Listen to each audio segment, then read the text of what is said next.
Tulina abasibe 7 bateebereza okuba nti balina akakwate ku ttemu ery'entiisa eryakolebwa ku mugenzi engineer Daniel Bbosa omutaka eyali akulira ekika ky'endiga mu Buganda. Twateekawo abakugu okuva mu bakessi ba crime intelligence ne CID okukola okunoonyereza nga bakolera wamu ne poliisi mu Kampala Metropolitan. Mu 7 bano abaakwatibwa mu kimanyi bulungi tulina omuvubuka Lwomwa agambibwa okuba nti yafulumya amasasi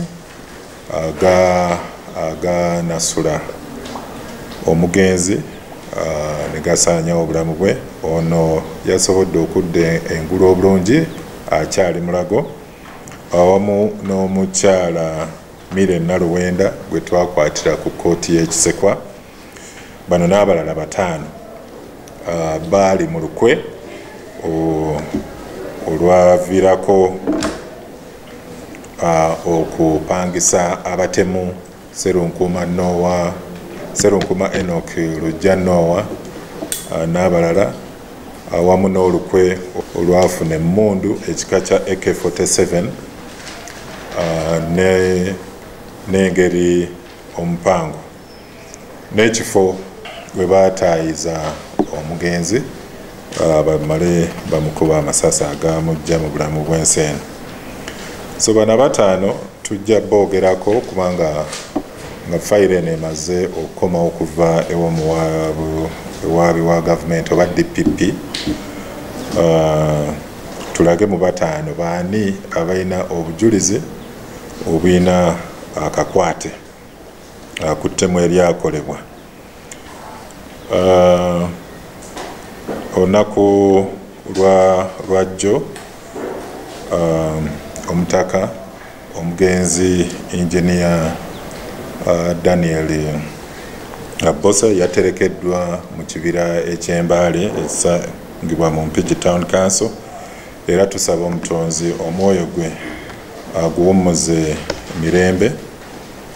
Poliisi mu kitundu ky'e Katonga yawaniridde ebyokwerinda era okuterekebwa kuno okw'omugenzi kwatambudde bulungi nnyo, naye nga twagala okutegeeza ab'eŋŋanda ne famire nti tulina abasibe abatuufu abaapanga n'okwenyigira mu lukwe olw'okutemula omutaka engineer Daniel Bbosa, naye wakyaliwo abo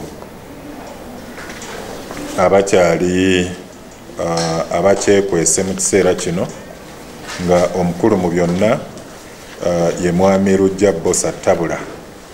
Ono ye yaviirako entabwe yonna ye yaviirako olukwe olwaviirako ettemu eryakolebwa ku mutaka engineer Daniel Bbosa. Ekifaananyi kye ekirala bw'ati bw'alabika. Oyinza okumulaba ng'aseka naye nga ajjudde musaayi mwereere mu mikono, era ye bw'ati bw'alabika.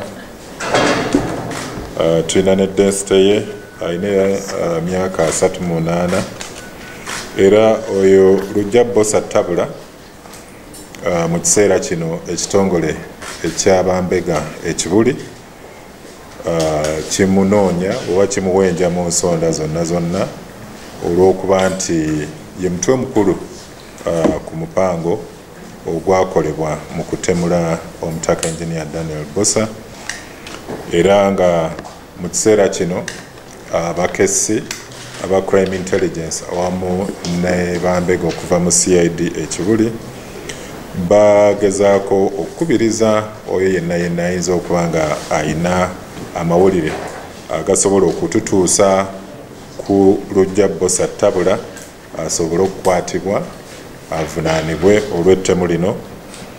Bayitire mu ssimu eya CID headquarters enamba 074M333 oba 074M then emirundi 3 nozaako 3 emirundi 3 then otuwe amawulire ago.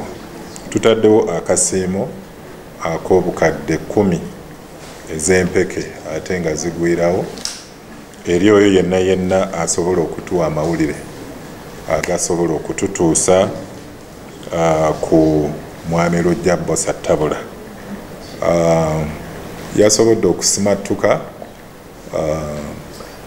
bambega n'abakessi ayina we yabadde alese eppiki nga yolekedde ku mwalo ogumu, era tusuubira nti gyali mu kwekweka mu kiseera kino, naye ng'ono abadde mutuuze ow'Ekabango Kakoola parish mu ggombolola eya Mutubagumu esangibwa mu disitulikiti ey'Empigi.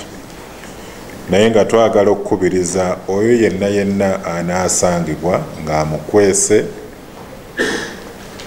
nti ogwo gubeera musango gwa kinnaggomola okusanga ng'okwesa omusibe oba omuntu yeetaagisa poliisi oba omuntu azizza emisango, kubanga obeera nga alemesa ekitongole ki poliisi n'amateeka agafuga eggwanga lino. So naawe bwe tunaakusanga, era tukubiriza n'abakulembeze ab'abasawo ab'ekinnansi, kubanga tukimanyi nti ono naye ayinza okwagala okwesa ogw'okutta omusango nga batera okukola, naye bwe tunaasanga oba oli musawo wa kinnansi oba nedda, omanya nti ogwo musango gw'amaanyi okukweka mwami Lwomwa Bbosa Tabula.